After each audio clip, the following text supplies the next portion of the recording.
মরিয়ম, ঈশ্বরের বিশেষ আশীর্বাদ তোমার উপরে নেমে আসে। মরিয়ম বিষয়টি বুঝতে পারলেন না। মরিয়ম বললেন, আপনি আপনি কে? আপনি কি বলছেন? ভয় করিও না মরিয়ম, কেননা ঈশ্বরের কাছে তুমি অনুগ্রহ পেয়েছ।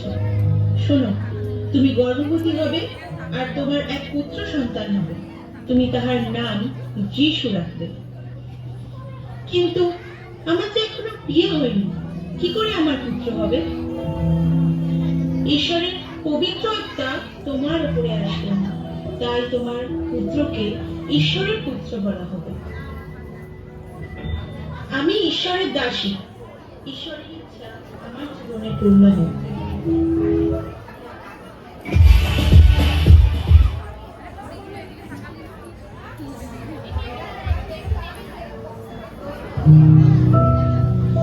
আর তাহার স্বামী যোসেফ ধার্মিক হওয়াতে ও তাহাকে সাধারণের কাছে নিন্দার পাত্র করিতে ইচ্ছা না করাতে গোপনে ত্যাগ করিবার মানস করিলেন।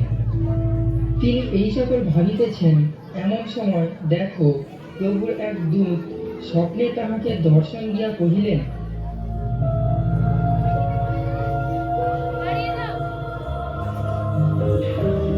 যোসেফ, যোসেফ, দাউদ সন্তান, তোমার স্ত্রী মরিয়মকে গ্রহণ করিতে ভয় করিও না, কেননা তাহার গর্ভে যাহা জন্মিয়াছে তাহা পবিত্র আত্মা হইতে হইয়াছে। ইতিমধ্যে আগস্ত কৈশোরের একটি আদেশ বাহির হইল। শোনো, শোনো, শোনো, আগস্ত কৈশোরের এই আদেশ সকলকে নিজ নিজ নগরে নাম লেখাতে হবে। আর যোসেফ ও আপনার বাগদত্তা স্ত্রী মরিয়মের সাথে আপন নগর বৈতলেহেমে যাত্রা করিলেন।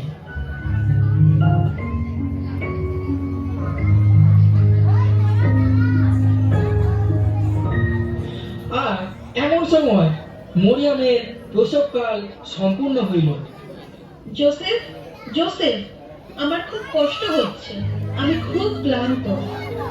ঠিক আছে, আমি একটি ঘরের ব্যবস্থা করছি।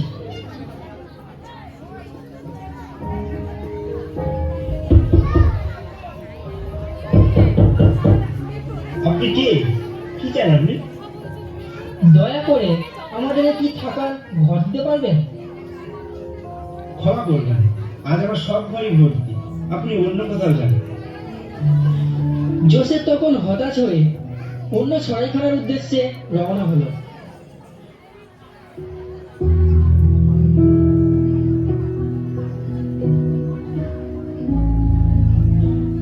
শুনছেন? বলছি, বাড়িতে কি কেউ আছেন? আমাকে একটা ছোট ঘর দিতে পারবেন? আমার স্ত্রী খুবই অসুস্থ। বেশি না, একটা ছোট ঘর হলেই হবে। আমি আমার স্ত্রীকে নিয়ে একটু আশ্রয় পেতে চাই। আপনি কি আমাকে ছোট্ট একটা আশ্রয় দিতে পারবেন? এখন তো কোনো ঘর আমার কাছে নেই, যা ছিল সবই তো ভর্তি হয়ে গেছে। কিন্তু আপনার যে সমস্যা, আমার আপনাকে ফেরাতে খুবই কষ্ট হচ্ছে। আমি আপনাকে একটা কথা বলি, আপনি যদি কিছু মনে না করেন। মানে বলছিলাম যে পাশে আমার এই কিছু একটা দূরেই আমার একটা আস্তাবল আছে। আপনি যদি সেখানে যদি গুছিয়ে গাছিয়ে নিয়ে থাকতে পারেন, তাহলে আমার ওটা দিতে কোনো অসুবিধা নেই। ঠিক আছে, ঠিক আছে, আমি আমি খুবই আনন্দিত। আপনাকে কি বলে ধন্যবাদ দেবো, আমি আপনাকে বলে বোঝাতে পারবো না। আপনি যে আমার কত বড় উপকার করলেন। ঠিক আছে, আপনাকে অসংখ্য অসংখ্য ধন্যবাদ। আমি এই আস্থা বলেই আজকে রাতটা কোনো রকম ভাবে কাটিয়ে নিতে পারবো, আমার কোনো অসুবিধা হবে না। মরিয়ম, মরিয়ম, চলো চলো, অনেক কষ্টে আজকে থাকার একটা জায়গা পাওয়া গেছে।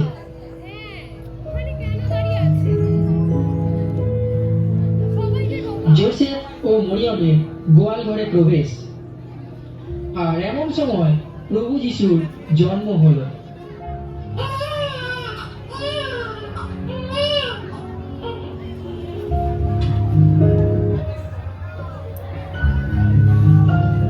ওই, সবাই একটু ওঠ। আরে ওঠ না, ওঠ না, ওঠ। ওঠ ওঠ ওঠ, ওই দেখ ওদিকে দেখ। এটা কি বলতো? ওই, আমার খুব ভয় লাগছে। ওটা কি বলতো? ওটা কি? দেখ না তোরা দেখ না, ওটা কি? ওটা কি? মনে হচ্ছে আকাশ থেকে একটা তারা খসে পড়েছে। তারা হলে এত আলো কোথা থেকে এলো? আরে দূর, না আমার তো মনে হচ্ছে একটা নয়, অনেকগুলো তারা একসাথে খসে পড়েছে। তোমরা ভয় পেও না, আমি তোমাদের কাছে এক সুসংবাদ এনেছি।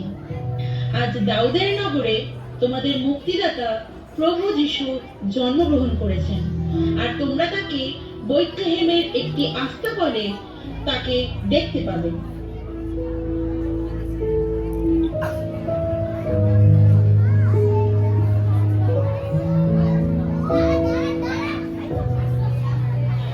পণ্ডিতগণ পূর্ব আকাশে তারা দেখে অনুসরণ করতে করতে যিশুর খোঁজে বৈতলেহেমে পৌঁছে গেলেন।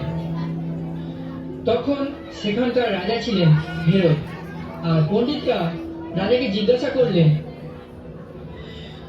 ইহুদিদের রাজা হওয়ার জন্য যার জন্ম হয়েছে সেই শিশুটি কোথায়?